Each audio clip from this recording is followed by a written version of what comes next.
نحمده ونستعينه ونستغفره ونؤمن به ونتوكل عليه ونعوذ بالله من شرور أنفسنا ومن سيئات أعمالنا من يهده الله فلا مضل له ومن يضلل فلا هادي له ونشهد أن لا إله إلا الله وحده لا شريك له ونشهد أن سيدنا ونبينا وإمامنا ومولانا محمدا عبده ورسوله صلى الله تبارك وتعالى عليه وعلى آله وصحبه وبارك وسلم تسليما كثيرا كثيرا. أما بعد فقد قال رسول الله صلى الله عليه وسلم: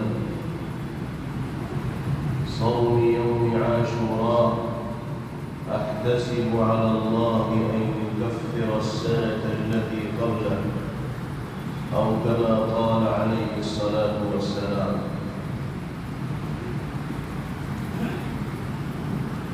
ماہ محرم الحرام کی آج 10 تاریخ ہے، جس کو یوم عاشورہ کے نام سے جانا اور پہچانا جاتا ہے. آپ کے علم میں ہے کہ یہ مہینہ ان مبارک و محترم مہینوں میں سے ایک ہے جن کو اللہ رب العزت والجلال نے اسی دن حرمت و عظمت کا مقام عطا فرما دیا تھا جس دن آسمان و زمین کی تخلیق عمل میں آئی. پیغمبر علیہ الصلوۃ والسلام نے ماہ محرم کی فضیلت بیان کرتے ہوئے ارشاد فرمایا: افضل الصیام بعد رمضان شهر اللہ المحرم. رمضان کے فرض روزوں کے بعد سب سے زیادہ فضیلت رکھنے والے نفلی روزے اگر کسی مہینے میں ہو سکتے ہیں تو وہ اللہ کے مہینے محرم الحرام کے روزے ہیں. یوں تو سارے مہینے، سارے سال، سارے دن، ساری راتیں اللہ کی ہیں، لیکن اس مبارک مہینے کو پیغمبر علیہ السلام نے اللہ کی جانب منسوب کر کے یہ بتا دیا کہ اس کو خاص اہمیت و عظمت کا مقام حاصل ہے. اللہ کا کرم و فضل ہے کہ اس نے ہم سب کو اس ماہ مبارک میں سانس لینے کا، شب و روز گزارنے کا موقع میسر فرمایا ہے. اللہ تعالی قدردانی کے ساتھ اس مبارک مہینے کو گزارنا ہم سب کے لیے آسان فرمائے. خاص طور سے 10 محرم کے روزے کی پیغمبر علیہ السلام نے بڑی اہمیت بیان فرمائی اور ارشاد فرمایا: احتسب علی اللہ ان یکفر السنة التي قبلہ. اللہ کی ذات سے امید ہے کہ یوم عاشورہ کا روزہ گزشتہ 1 سال کے گناہوں کے لیے کفارہ بنے گا. اس سے اندازہ لگایا جا سکتا ہے کہ نبی کریم علیہ السلام کی نگاہ میں اس دن کے روزے کی کیا اہمیت ہے، کیا شان ہے اور کیا مقام. جب آپ مدینہ منورہ تشریف لائے تو وہاں آباد یہود بھی عاشورہ کے دن روزہ رکھتے تھے، تو آپ نے اہل ایمان کو ہدایت دی کہ یہود کی مخالفت کرنی چاہیے اور یوم عاشورہ کے ساتھ ایک دن کو اور ملا کر روزے کا اہتمام کرنا چاہیے. چنانچہ 9-10 محرم کا روزہ ہونا چاہیے یا 10-11 محرم کا روزہ ہونا چاہیے. جو کام اس ماہ مبارک میں کرنے کا ہے وہ نفلی روزوں کا اہتمام ہے۔ اور ایک دوسرا عمل جس کا تذکرہ جناب رسول اللہ صلی اللہ علیہ وسلم نے فرمایا وہ یہ ہے کہ من وسع علی عیاله یوم عاشوراء وسع اللہ علیہ سائر سنته، جو شخص عاشورے کے دن اپنے اہل و عیال کے لیے، عزیز و اقارب و رشتہ داروں کے لیے دسترخوان کی وسعت کا اہتمام کرے گا، اللہ تعالی سارے سال اس کی روزی اور آمدنی میں برکت کے فیصلے فرمائیں گے۔ اس حدیث پاک کا پیغام یہ ہے کہ جس ایمان والے کی جو حیثیت ہو وہ اپنی استطاعت و طاقت و حیثیت کے بقدر اس مبارک دن میں عام دنوں کے مقابلے میں دسترخوان کی وسعت کا زیادہ اہتمام کر لے، خود بھی اس میں شریک ہو، اپنے گھر والوں کو، بیوی بچوں کو شریک کرے، اور ممکن ہو تو اعزاء اقرباء اور قرب و جوار میں رہنے والے لوگوں تک بھی اس کا فائدہ پہنچائے۔ اس کے اثرات انشاءاللہ سال بھر برکت کی شکل میں محسوس ہوں گے اور مشاہدے میں آئیں گے۔ ان دو اعمال کے علاوہ اس مبارک مہینے میں یا اس مبارک دن میں کسی اور خاص عمل کا تذکرہ جناب محمد رسول اللہ صلی اللہ تعالی علیہ وسلم کی زبان مبارک سے نہیں سنا گیا۔ ہم اور آپ اللہ کے کرم سے مسلمان ہیں، اور مسلمان کہتے ہی اس کو ہیں جو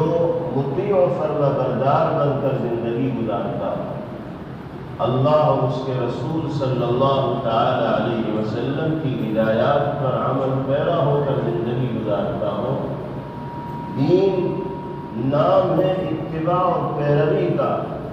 اس طریقے کو اختیار کرنے کا جو سرکار دو عالم صلی اللہ تعالی علیہ وسلم، حضرات اہل بیت اور حضرات صحابہ کرام رضوان اللہ تعالی علیہ مجمعین کے ذریعے دنیا میں بسنے والے انسانوں کو ملا ہے۔ اس لیے ہمیں اس چیز کا خاص خیال رکھنا چاہیے کہ اس ماہ مبارک کے حوالے سے جن اعمال کا تذکرہ پیغمبر علیہ السلام نے فرمایا کہ جس کا ثبوت صحابہ کرام رضوان اللہ تعالی علیہ مجمعین اور بزرگان دین کی زندگیوں سے ملتا ہے، انہی اعمال میں محدود و منحصر ہو کر ہمیں اس ماہ مبارک کو اور ماہ مبارک کے قیمتی لمحات کو گزارنا چاہیے۔ اپنے طور پر دین کے نام پر ایسے اعمال کو ہرگز رواج نہ دینا چاہیے جو رسومات و خلافات کی قبیل سے ہیں، ورنہ ثواب کے بجائے گناہ کا بوجھ ایک مومن و مسلمان کو اپنے کاندھوں کے اوپر لانا ہو۔ 10 محرم کی اس تاریخ میں بہت سے اہم واقعات بھی رونما ہوئے۔ حضرت آدم علی نبینا وعلیہ الصلاۃ والسلام کی دنیا میں تشریف آوری کا تذکرہ بھی اسی تاریخ میں ملتا ہے۔ سیدنا حضرت موسیٰ علی نبینا وعلیہ الصلاۃ والسلام کو فرعون اور اس کے لشکر پر جو غلبہ اللہ رب العزت والجلال نے عطا فرمایا، وہ بھی اسی تاریخ میں یہ فتح و کامیابی حضرت موسیٰ علیہ السلام کو نصیب ہوئی، اور اسی کے شکرانے کے طور پر یہود یوم عاشوراء میں روزے کا اہتمام بھی کیا کرتے ہیں۔ قیامت کا وقوع بھی بعض روایات کے مطابق محرم کی اسی 10 تاریخ کو ہوگا، اور نواسۂ رسول سیدنا حضرت حسین رضی اللہ تعالی عنہ اور آپ کے رفقا اور اہل خانہ نے بھی محرم کی اسی 10 تاریخ میں مظلومانہ انداز میں میدان کربلا میں جام شہادت نوش فرمایا۔ شہادت ایک ایسا مقام ہے اور عظمت و بلندی کا ایک ایسا منصب ہے کہ جس انسان کو اس منصب تک رسائی حاصل ہو جاتی ہے اس کی قسمت کے ستارے جاگ جاتے ہیں اور وہ اللہ کے تقرب کا مقام حاصل کرتا ہے۔ یہ وہ منصب ہے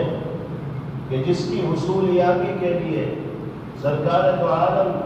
جناب محمد الرسول اللہ صلی اللہ تعالی علیہ وسلم آرزو کیا کرتے تھے، تمنا فرماتے تھے، اور حضور پاک علیہ السلام کی زبان مبارک سے یہ جملے ادا ہوتے تھے: لَوَدِدْتُ أَنْ أُقْتَلَ فِي سَبِيلِ اللَّهِ ثُمَّ أُحْيَا ثُمَّ أُقْتَلَ فِي سَبِيلِ اللَّهِ ثُمَّ أُحْيَا ثُمَّ أُقْتَلَ فِي سَبِيلِ اللَّهِ ثُمَّ أُحْيَا۔ میرا یہ جی چاہتا ہے کہ راہ خدا میں جان کا نذرانہ پیش کروں، پھر مجھے زندگی عطا کی جائے، پھر اللہ کی رضا کے لیے جان کی بازی لگا لوں، پھر مجھے زندگی عطا کی جائے اور پھر میں راہ خدا میں اپنی جان نچھاور کرنے والا ہوں۔ اس سے اندازہ لگایا جا سکتا ہے کہ شہادت کا رتبہ جناب رسول اللہ صلی اللہ تعالی علیہ وسلم کی نگاہ میں کیسی عظمت و اہمیت کا حامل رتبہ ہے، جس کی حصولیابی کی تمنا اور آرزو سرکار دو عالم جناب محمد رسول اللہ صلی اللہ علیہ وسلم فرما رہے ہیں۔ خلیفہ دوم سیدنا حضرت عمر فاروق رضی اللہ تعالی عنہ اس دعا کا بکثرت اہتمام فرماتے تھے: اللہم اجعلنی شہادتا فی سبیلک، اللہم ارزقنی شہادتا فی سبیلک واجعل موتی فی بلد رسولک۔ دعا کرتے تھے کہ الہ العالمین اپنی راہ میں جام شہادت نوش کرنے کا موقع میسر فرمائیے اور اپنے حبیب کے شہر میں زندگی کی آخری سانس لینے کی توفیق عطا فرمائیے۔ شہادت کا جام ہو اور اللہ کے حبیب صلی اللہ علیہ وسلم کا شہر ہو۔ اللہ تعالیٰ نے عمر فاروق رضی اللہ تعالیٰ عنہ کی اس دعا کو قبول فرمایا۔ اس شان کے ساتھ فاروق اعظم رضی اللہ تعالیٰ عنہ شہادت کا جام نوش فرماتے ہیں کہ اللہ کے حبیب صلی اللہ علیہ وسلم کا شہر ہے، اللہ کے حبیب کی مسجد ہے، اللہ کے حبیب کا منبر ہے، اللہ کے حبیب کی محراب ہے، اللہ کے حبیب کا مصلی ہے۔ اللہ کے حبیب کی نیابت میں عمر فاروق رضی اللہ تعالی عنہ نماز فجر کی امامت فرما رہے ہیں، صحابہ کا مجمع ابتدا کر رہا ہے، دوران نماز ہی ایک دشمن لعین عمر فاروق رضی اللہ تعالی عنہ پر حملہ آور ہوتا ہے اور زہر میں بجھا ہوا نیزہ آپ کے جسم میں پیوست کرتا ہے، جس کی وجہ سے آپ زخم سے چور چور ہو جاتے ہیں، جس میں مبارک سے خون نکلنے لگتا ہے، اور چند روز کے بعد اسی مہینے کی پہلی تاریخ کو حضرت عمر فاروق رضی اللہ تعالی عنہ جام شہادت نوش فرماتے ہیں۔ تو شہادت کا یہ وہ مقام ہے کہ جس مقام تک رسائی کی تمنا پیغمبر علیہ السلام بھی فرماتے رہے۔ حضرت عمر فاروق رضی اللہ تعالی عنہ نے اس سلسلے میں دعاؤں کا اہتمام کیا۔ اللہ تعالی نے اس مقام بلند تک رسائی کا موقع بہت سے سعید اور نیک بخت بندوں کو مرحمت فرمایا۔ اسلام کی تاریخ میں اللہ کی راہ میں جان نچھاور کرنے کی ایک تفصیل ہے، اور بڑی بڑی ہستیاں ہیں جنہوں نے راہ خدا میں جام شہادت نوش کیا ہے۔ غزوہ احد کے موقع پر شہادت کا جام نوش کرنے والے 70 صحابہ کرام رضوان اللہ تعالی علیہم اجمعین ہیں، جن میں سید الشہداء پیغمبر علیہ السلام کے چہیتے چچا حضرت حمزہ ابن عبد المطلب رضی اللہ تعالیٰ عنہ کا نام نامی ہے۔ غزوہ بدر میں شہادت کا جام نوش کرنے والے صحابہ کی ایک فہرست ہے۔ بیر معونہ کے موقع پر جام شہادت نوش کرنے والے صحابہ کی ایک جماعت ہے۔ سیدنا عثمان غنی رضی اللہ تعالیٰ عنہ کا نہایت مظلومانہ کیفیت میں شہادت کا جام نوش کرنا ہے۔ سیدنا حضرت علی ابن ابی طالب کرم اللہ وجہہ کا جام شہادت نوش فرمانا ہے، اور پھر سیدنا حضرت حسین ابن علی رضی اللہ تعالیٰ عنہ کا اپنے اہل خانہ کے ہمراہ جام شہادت نوش فرمانا۔ یہ وہ پاک باز نفوس ہیں اور بلند مقام ہستیاں ہیں جن کو اللہ نے شہادت کی نعمت سے سرفراز فرما کر اس رتبے پر فائز فرمایا ہے کہ جس کی ہمسری اور برابری آسان نہیں ہوا۔ حضرت حسین رضی اللہ تعالیٰ عنہ کا یہ امتیاز بھی ہے کہ اللہ نے ان کی شہادت کے لیے جس دن کا انتخاب فرمایا وہ دن عاشورہ کا دن ہے، محرم کی 10 تاریخ ہے، جس کی اہمیت و فضیلت روز اول سے مسلم ہے۔ اسلام سے پہلے بھی لوگ اس مہینے کو اور اس دن کو عظمت و حرمت اور احترام کی نگاہ سے دیکھا کرتے تھے۔ یہ حضرت حسین رضی اللہ تعالیٰ عنہ کا امتیاز ہے اور ان کی سعادتوں میں اضافہ ہے کہ اللہ نے ان کی شہادت کے لیے یوم عاشورہ کا انتخاب کیا۔ اور قرآن راہ خدا میں شہید ہونے والوں کے سلسلے میں کہتا ہے کہ دیکھنے میں چاہے یہ ہمارے درمیان سے رخصت ہو گئے ہوں اور ان کا وجود چاہے ہمیں اپنے درمیان دکھائی نہ دے رہا ہو، لیکن ہماری نگاہ میں یہ زندہ ہے۔ قرآن پاک میں فرمایا گیا وَلَا تَحْسَبَنَّ الَّذِينَ قُتِلُوا فِي سَبِيلِ اللَّهِ أَمْوَاتًا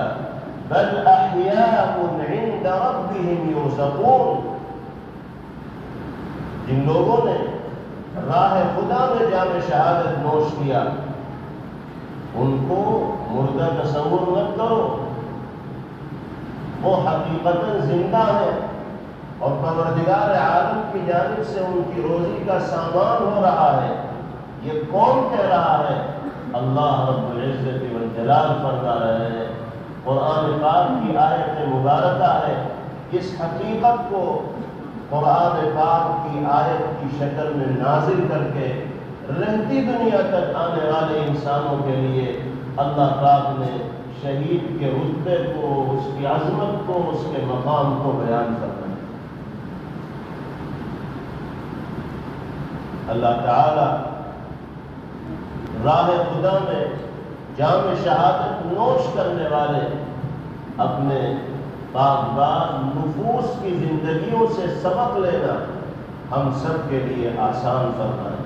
اور ان کی پاکیزہ زندگی کے مطابق زندگی گزارنا، ان کے جذبہ صادق کو اپنے لیے نمونہ تصور کرنا، ان کے اخلاق و کردار کو اپنانا اللہ رب العزت والجلال ہم سب کے لیے سہل و آسان فرمائے۔ یہ جو اسلام کی راہ میں شہادت کی تاریخ ہے اور شہداء اسلام کا ایک سلسلہ ہے، اس کا ایک پورا پس منظر ہے۔ اسلام دشمن طاقتوں کی کوششیں ہیں، مسلمانوں کے ساتھ مقابلہ آرائیاں ہیں، اہل ایمان کو زیر نگی کرنے کی کوششیں ہیں اور اس کے مقابلے میں مسلمانوں کا سینہ سفر ہو جانا ہے اور جام شہادت نوش کر دینا ہے۔ ان تاریخی پس منظر کو جب سامنے رکھا جائے گا اور شہداء اسلام کے کردار کو پڑھا جائے گا تو اندازہ ہوگا کہ اللہ نے دین کی خاطر قربانی پیش کرنے کا کیسا جذبہ ان کے دلوں میں رکھا ہے۔ حضور پاک علیہ السلام مدینہ منورہ تشریف لائے تو وہاں یہود بڑی تعداد میں آباد تھے اور انہی کا مدینہ منورہ اور اس کے اطراف میں غلبہ تھا۔ ایک طرح سے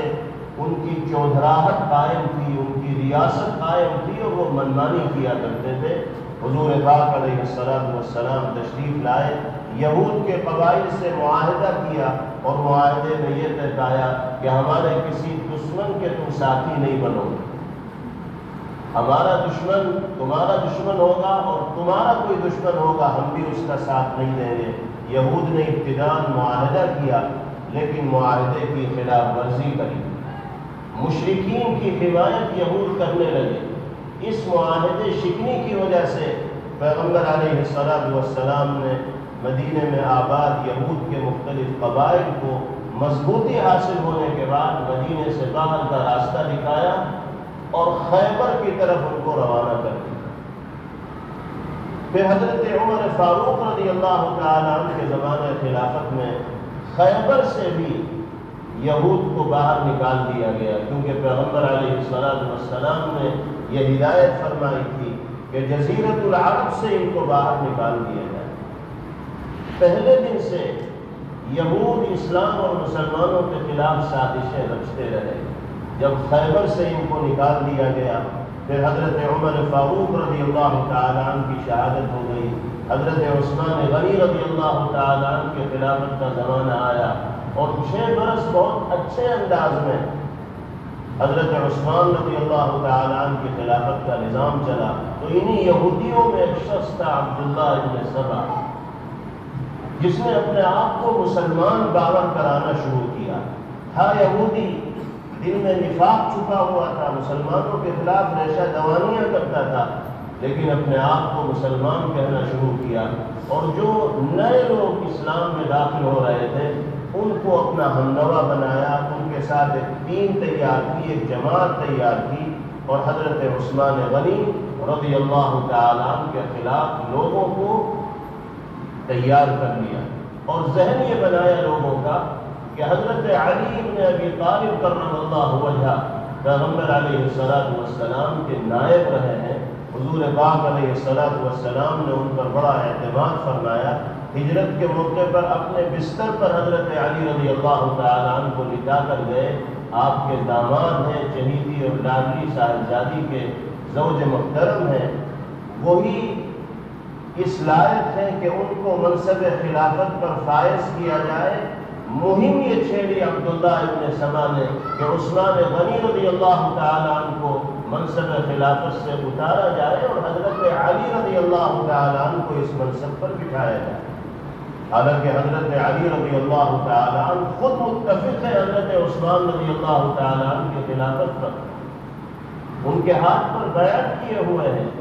اور ان کی اطاعت میں زندگی گزار رہے ہیں، کسی طرح کا کوئی اختلاف نہیں۔ لیکن یہ سازشی ٹولہ تھا،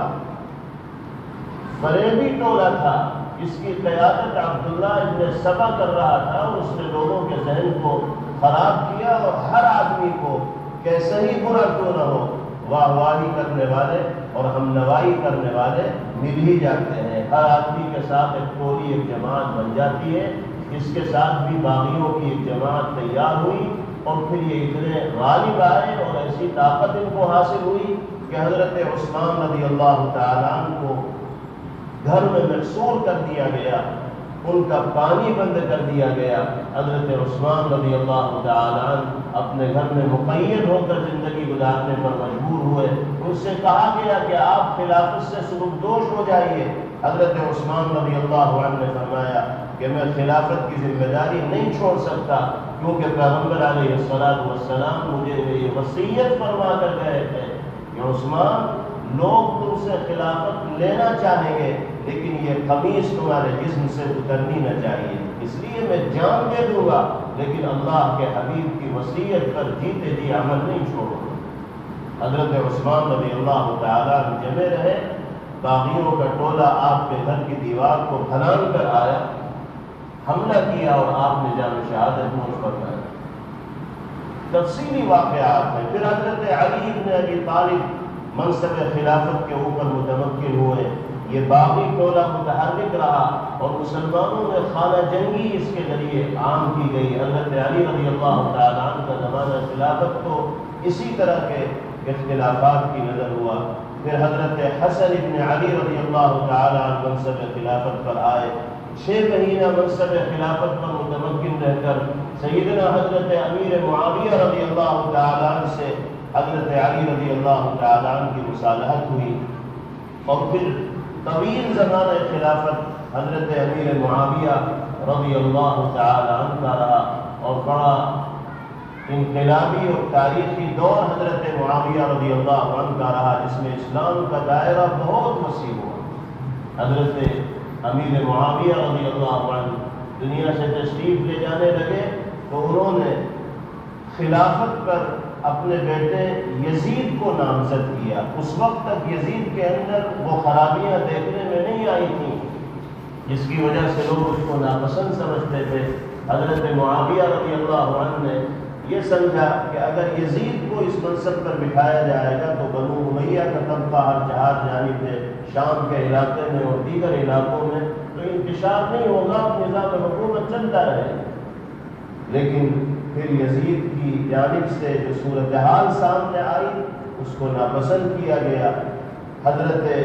حسین رضی اللہ تعالی عنہ، حضرت عبداللہ بن زبیر رضی اللہ تعالی عنہ، حضرت عبداللہ بن عمر رضی اللہ عنہما اور دیگر صحابہ کرام رضوان اللہ علیہم اجمعین جو اس زمانے میں موجود تھے، ان کو اس منصب پر نہ لایا گیا اور یزید کو بٹھا دیا گیا، تو ایک بڑی جماعت تھی جو یزید کے ہاتھ پر بیعت کرنے کے لیے تیار نہیں تھی، اور وہ حق بجانب تھے، ایسے شخص کے ہاتھ پر کیسے بیعت کرتے؟ انہی میں سیدنا حضرت حسین رضی اللہ تعالی عنہ بھی ہے اور حضرت عبداللہ بن زبیر رضی اللہ تعالی عنہ بھی۔ یہ حق کے اوپر مضبوطی کے ساتھ جمے رہے۔ مدینہ منورہ سے مکہ مکرمہ حضرت حسین رضی اللہ تعالی عنہ آئے۔ مکے کا جو گورنر تھا اس نے مجبور کیا حضرت حسین رضی اللہ عنہ کو کہ یزید کے ہاتھ پر بیعت کی جائے، حضرت تیار نہیں ہوئے۔ کوفے کے لوگوں کی جانب سے خطوط آئے حضرت حسین رضی اللہ عنہ کے پاس کہ آپ یہاں آئیے، ہم آپ کی ضیافت کریں گے، آپ کو پلکوں پہ بٹھائیں گے، آپ کا احترام کریں گے۔ اتنے خطوط آئے کہ حضرت حسین رضی اللہ تعالی عنہ وہاں جانے کے لیے تیار ہو گئے۔ اپنے چچا زاد بھائی حضرت مسلم ابن عقیل رضی اللہ تعالی عنہ کو بھیجا صورتحال کا جائزہ لینے کے لیے۔ وہ پہنچے، اس زمانے میں فون وغیرہ تو تھا نہیں، لوگوں نے ان کا بھی استقبال کیا، ان کے ہاتھ پر بیعت کی، تو انہوں نے تحریری اطلاع بھیج دی کہ یہاں صورتحال اچھی ہے، آپ آ جائیے۔ حضرت حسین رضی اللہ عنہ روانہ ہوئے، لیکن اس درمیان صورتحال یکسر تبدیل ہوئی اور کوفے کا جو گورنر تھا اس نے مسلم ابن عقیل رضی اللہ تعالیٰ عنہ کی حمایت کرنے والوں کے خلاف جنگ کا بگل بجا دیا اور کہا کہ سب کو قتل کر دوں گا، یہاں تک کہ مسلم ابن عقیل رضی اللہ تعالیٰ عنہ کو بھی قید کیا گیا اور انہوں نے بھی جام شہادت نوش فرمائی۔ حضرت حسین رضی اللہ تعالیٰ عنہ اسی ماحول میں وہاں پہنچے۔ کربلا کے میدان میں حضرت کا پورا قافلہ فروکش ہوا، جس میں 72 حضرات تھے، مستورات بھی تھیں، بچے بھی تھے، بچیاں بھی تھیں، سب لوگ وہاں پر، اور جنگ کے ارادے سے یہ حضرات گئے ہی نہیں۔ اگر جنگ کے ارادے سے جاتے تو ہتھیار بند ہو کر جاتے، جنگ کے ارادے سے نہیں گئے تھے، لیکن ظالموں نے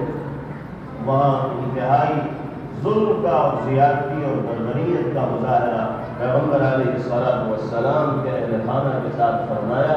حضرت کی جانب سے مصالحت کی جو تجویزیں پیش بھی کی گئیں، عبداللہ بن زیاد جیسے لوگوں نے ان تجویزوں کو مسترد کیا۔ نتیجتاً نہ صرف یہ کہ سیدنا حضرت حسین رضی اللہ تعالیٰ عنہ نے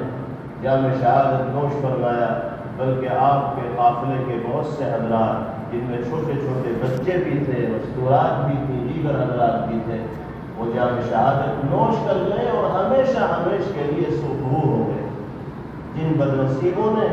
اللہ کے حبیب صلی اللہ علیہ وسلم کے افراد خانہ کے ساتھ خون کی ہولی کو کھیلی، وہ ذلیل و رسوا ہوئے، نہ دنیا میں ان کو رائی کے دانے کے برابر عزت ملی اور نہ آخرت میں وہ کسی عزت کے مقام تک پہنچنے کے اہل ہوں گے، اور ہمیشہ ہمیشہ کی ذلت ان کا مقدر بنے گی۔ سیدنا حضرت حسین رضی اللہ تعالیٰ عنہ کا یہ سانحہ شہادت ہمیں یہ سبق دیتا ہے کہ حق پر مضبوطی کے ساتھ جمے رہنا چاہیے اور کسی باطل سے باطل، بھاری سے بھاری،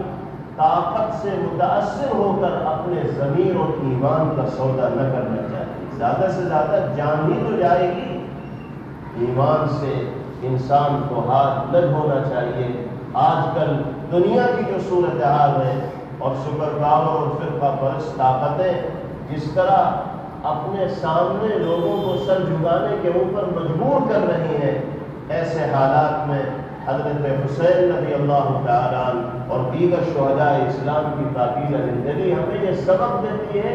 کہ ہم کسی بڑی سے بڑی طاقت کے سامنے اپنے ضمیر و ایمان کا سودا کرنے کے لیے تیار نہیں ہوں گے، جان دے دیں گے لیکن ایمان اور ضمیر کے خلاف کوئی کام نہیں کریں گے۔ یہ ہے اصل سبق جو حضرت حسین رضی اللہ تعالیٰ عنہ کے سامنے شہادت سے ملتا ہے۔ اور آپ کو معلوم ہونا چاہیے کہ جنگ کے اس ماحول میں بھی جبکہ ہر طرف سے تیر اندازی ہو رہی تھی، کوئی ایک نماز بھی ایسی نہیں ہے جو حضرت حسین رضی اللہ تعالیٰ عنہ کی چھوٹی ہو۔ جماعت کے ساتھ نمازوں کا اہتمام کیا، بلکہ جب آپ کو تیر لگا تب بھی آپ نماز میں مشغول تھے۔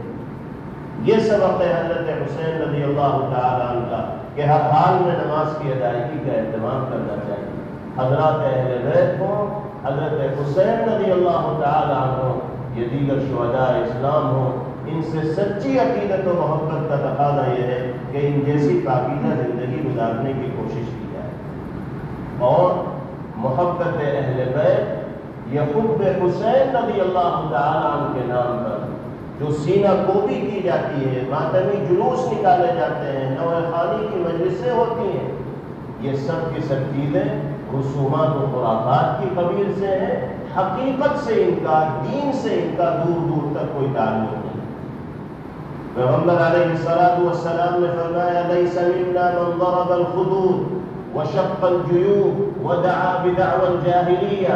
اس آدمی کا ہم سے کوئی لینا دینا نہیں جو سوگ و غم کی وجہ سے اپنے رخساروں پہ ہاتھ مارے، اپنے سینوں پہ ہاتھ مارے، اپنے گریبان کو چاک کرے اور جاہلیت کے دعووں کی طرح دعوے کرے، آوازوں کی طرح آوازیں نکالے۔ فرمایا کہ ایسے لوگوں سے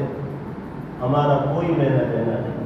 جب اللہ کے حبیب دودھ کا دودھ اور پانی کا پانی کر کے چلے گئے تو غلط راستے پر ہمارے اور آپ کے لیے چلنے کی کوئی گنجائش باقی نہیں رہی۔ اس لیے ان دنوں میں